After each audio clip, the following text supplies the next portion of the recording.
next presentation is Wayne de Fremery, and he is currently a professor at the Dominican University of California, and his topic is Ghost in the Archive, Exorcism and its Archival Dilemmas. 웨인 디 프레메리 교수님께서 아카이브 유령들, 엑소시즘 및 아카이브 딜레마라는 제목으로 강연해 주시겠습니다. So first, I'd really like to again thank the organizers, especially everyone in Daegu who made it possible for us to be here. Sam and your team, you guys are always awesome. It's amazing the things that you do, and us being here is, I think, emblematic of the amazing stuff that you do. So thank you to everybody who made this possible. Following up on what Anne was describing in terms of some of the large archival questions that are kind of with us as we think about how to build and make available this archive. I'm going to follow up with similar kinds of questions, but from a slightly different perspective.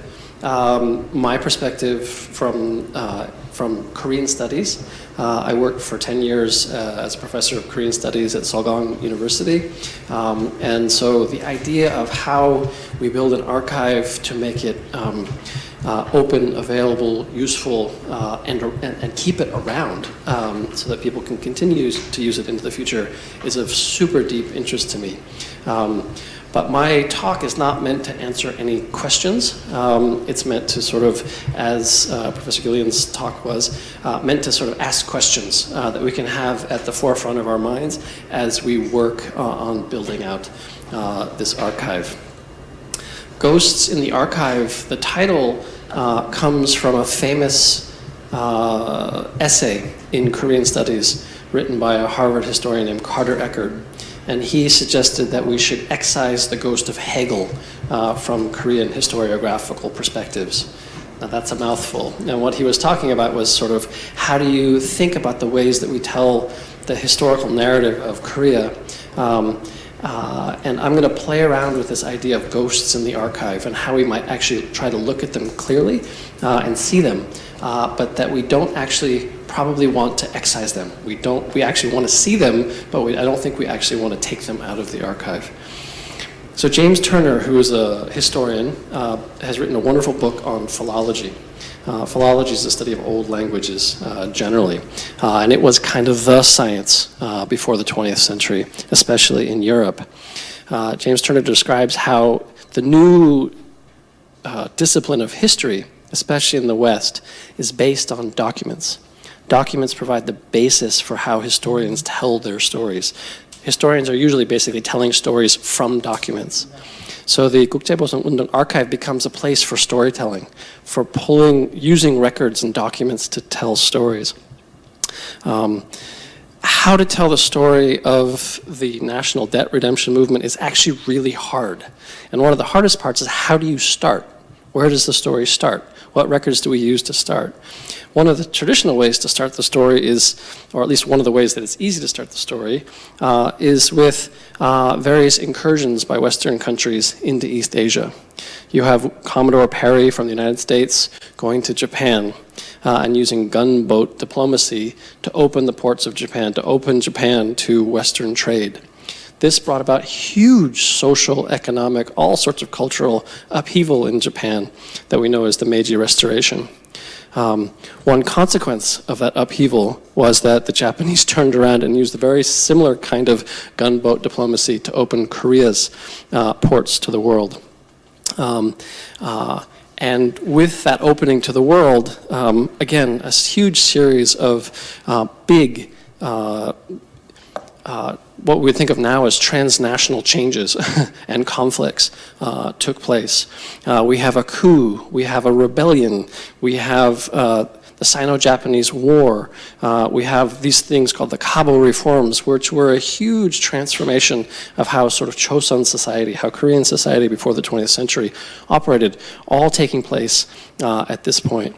We then have the Russo-Japanese War, which at the conclusion, we have this sort of bargain whereby the United States gets some land and the Japanese basically are given authority by the West at some level to take over Korea. And we get the Protectorate Treaty in 1905, which precedes the full annexation of Korea in 1910. This story, for many of you, is quite familiar. For some of you, it's less familiar. One of the main points here is that the 국채보상운동 archive is the place where we are going to be going to start to retell parts of this story. And it fits in this protectorate period, where you have two people basically taking stock of what's going on, looking what's happening. And part of what was happening was the Japanese were actually borrowing money in the name of Korea to support their colonial activities. And the Korean community felt that this was putting the Korean nation sort of in a bad spot, and that it was their responsibility to make this right. Now, there's a really interesting contradiction here. It was the Japanese who were borrowing the money, but still people in Korea felt obliged to, because of how they understood their place in the emerging international order, it was still, they felt, their place to engage this and try and take back some of the sovereignty that comes with economic sustainability and financial responsibility, and these kinds of things.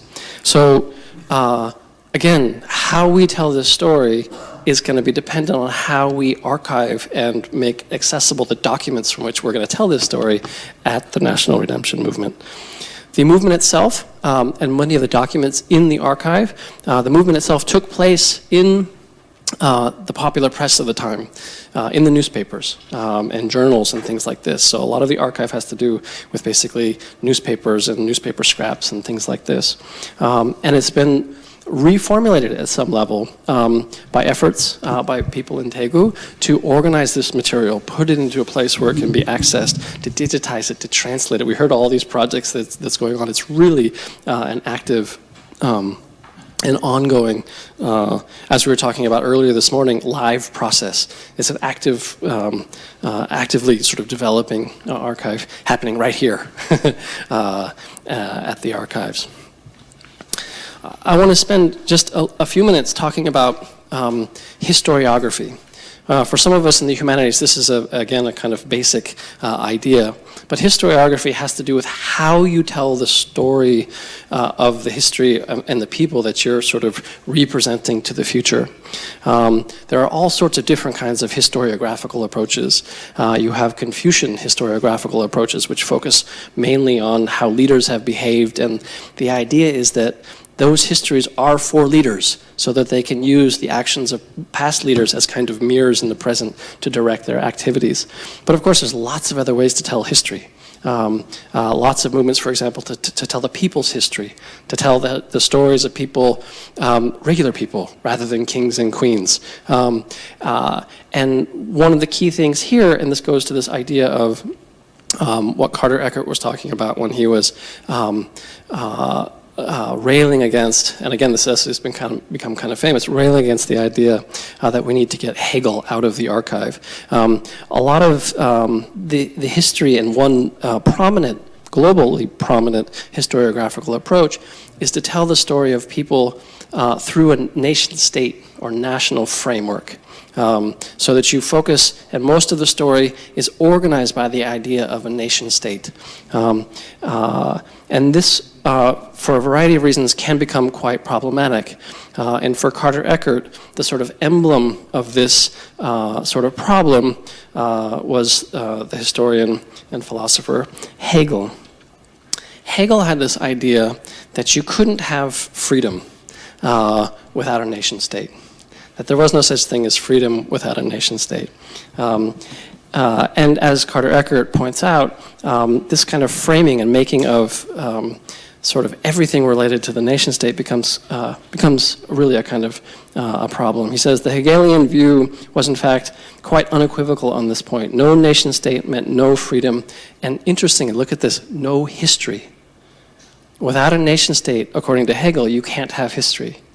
So this is, at some level, and this is what Carter Eckert was arguing against, he was worried that the idea of a nation would control completely how people could tell histories from documents and also from their own lived experiences.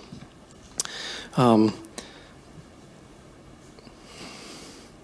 make his point, he borrows from a short story by Hyun Gil-on called 껍질과 속살, which roughly translated means kind of like the nut, the shell of a nut, and the meat of the nut, which has been translated into English not so well as substance and shadow. In that story, we have, the story describes a diver from Jeju called Song Sun-yo. She was living a subsistence sort of life, and one day basically, and she was a diver, so her subsistence was based on her ability to dive and get shellfish and things like this. One day in the story, some pirates come and basically steal her shellfish, make it so she can't dive and get the shellfish. This enrages her and the women around her, and they storm down to the people who had stolen the shellfish. They scare them off and burn their boats down. It only becomes later clear that these were Japanese people who had stolen the shellfish. She gets arrested for this, which also enrages the community. The community then protests, trying to gain her release, and the story goes from there. But what happens after that is one of the things that, again, Carter Eckert, in terms of his assertions about historiography, robs Song of her own individual life experience. Because after those events, every kind of political ideology wants to recast her own personal experience from their own ideological frame. So a few years after this happens and Korea is liberated from Japan, there is a growing Marxist movement in her area. And a local Marxist writes her up as emblematic of sort of the workers of the world uniting and rising up against their oppressors. This, in turn, once those Marxist folks are pushed out, as South Korea begins to develop its own government, especially leading up to the Korean War and the massacres and the atrocities of the Jeju Sasam uprisings and things like this, this gets then turned around because she's been portrayed as an emblem of sort of Marxist ideology. She's then accused of not being Korean enough, and she actually gets thrown in jail again, basically because of her, because of the story that has been told about her. The story goes on from there, and there she's brutalized and really taken advantage of, and her life really takes a really dark and nasty turn. In the present of the story, we have yet another story being told, one of sort of national sentiment. And the story in the present of the short fiction of the story, in that present, the story is how she and her fellow divers rose up in the spirit of Korea, to take Korea back from the Japanese. And what happens is a young journalist is trying to tell this story accurately, truthfully, trying to document it as she presents it. But everybody in the town wants this to be a story about sort of people rising up against the Japanese. She protests this, as does the journalist who's trying to, quote, accurately present her perspectives. And nobody can understand. Why is she so upset? Why is she not just going along with what everybody wants? And the point that the story makes, and the point that Carter Eckert makes, is that she doesn't want to go along with what everyone else is talking about, because she wants to have her own life's story, the truth as she understands it, told, not what others have suggested about her life. And Carter Eckert's sort of historical point, which is well taken, is that nationalist paradigms have so dominated intellectual life in Korea that they have obfuscated, subsumed, and obliterated virtually all other possible modes of historical interpretation. He's writing this in the 1990s, when this was, I think, particularly the case, and things have changed a great deal since then. But his point was that people and their lived experiences, and Anne was talking about this at some level too, the truths of the documents and the stories as people in the community and individuals understand them is part of what I think our job as archivists and historians and others is. The tricky part here is that we have this sort of, these ghosts, these ideologies, if you will, sort of buried in the archive. My anecdotal experience is that a very deep national pride sort of animates a lot of the work at the archive. And my feeling is that we don't actually want to exercise, get rid of that feeling, right? But it certainly has to be sort of on our minds too, because it frames the way that we think about what we're putting into the archive. It frames the kind of metadata that we're developing. It frames so much of the ways that people can access the information. And so we have these very tricky problems to sort of think about. What are our ethical responsibilities? What do we have as advocates for the archive? What are we supposed to be doing when it comes to making sort of the alternative histories that could be in these documents, ones that are less dependent on a national framing, available to both the Korean and international publics? How do we think about that? How do we think about some of the ongoing inequalities of the world, such as the financial systems that keep some countries, many countries, in poverty while they're trying to pay back these huge national debts of today? How do we think about the archive in those kinds of contexts? And again, how do we think about this deeply animating and really powerful sense of community that we all feel in South Korea? Call it national pride, call it whatever you'd like, but there is really something tangible and important to recognize.